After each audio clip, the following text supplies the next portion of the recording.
I'm a nurse by profession. Graduate po ako sa CEU. And then po, after ko po makagraduate, nag-work po ako sa hospital for 1 year. Sobrang nakakapagod po. Yung sobrang toxic po kasi yung mga pasyente po. At the same time po, yung babagan nga po ng sweldo. Kumbaga yung effort mo na magtrabaho dun, parang hindi talaga worth it. Gusto ko talagang makapunta sa ibang bansa, kaya rin ako nag-nursing. Napapagod lang ako, tapos po wala rin ako naiipon. Kung dito lang ako magtatrabaho, walang mangyayari sa future ko. Nung naka 1 year na po ako sa hospital, kumbaga parang na-realize ko na hindi ako para dito sa hospital. Hanggang nag-work ako, nag-apply po ako sa bangko. Kasi nga medyo mas mataas ang sweldo. Ang hirap-hirap magbilang ng perang hindi sa'yo. Milyon-milyon po araw-araw ang binibilang ko. Pero parang sabi ko, kailan kaya darating yung time na sariling kong pera naman yung binibilang ko. Sa araw-araw po na pagtatrabaho ko sa bangko, aga-aga ko pong gumigising and then late, sobrang late na po ako umuwi. Tapos wala pang 500 yung kinikita ko sa isang araw. Kumbaga talagang hindi po talaga siya worth it na pagtrabahuhan. Minsan, na-short din ako sa bangko. Siyempre, kailangan mong bayaran yun, di ba?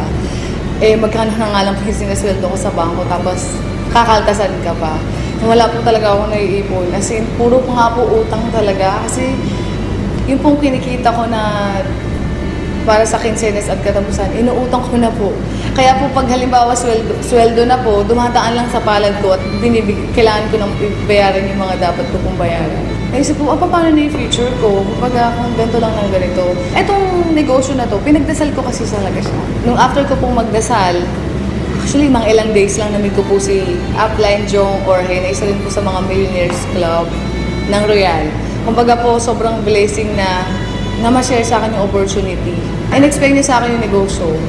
Ang ganda pala talaga ng Royal.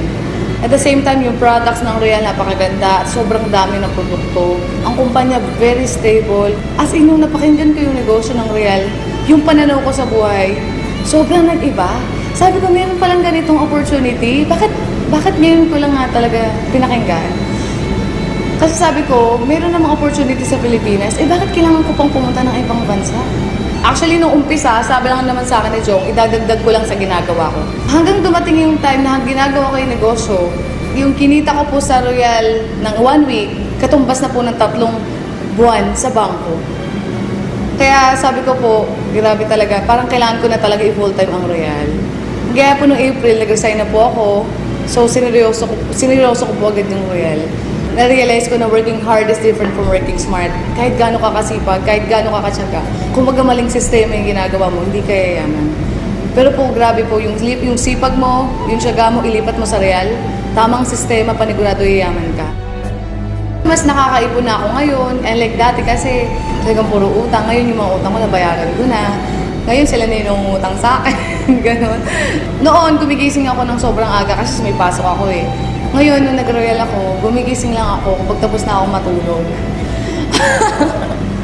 After 7 months lang, nakabili po ako ng brand new Ford Fiesta because of Royal Business Club. Kaya sobrang thankful po ako, buti na lang may Royal. Lahat po naging negative sa akin, sobrang naging positive po sila. Yung pera na dati sa bangko, sobrang pagod ako magbilang ng perang hindi akin. So nakakatawa dito sa Royal, sariling pera ko na yung binibilang ko. Doon ko nakita na yung magulang ko po sobrang proud sa akin. Kumbaga kahit hindi ako nakapag-ibang bansa, kayang-kaya kong tuparin yung mga pangarap ko kahit dito lang sa Pilipinas. Kasi may Royal Business Club.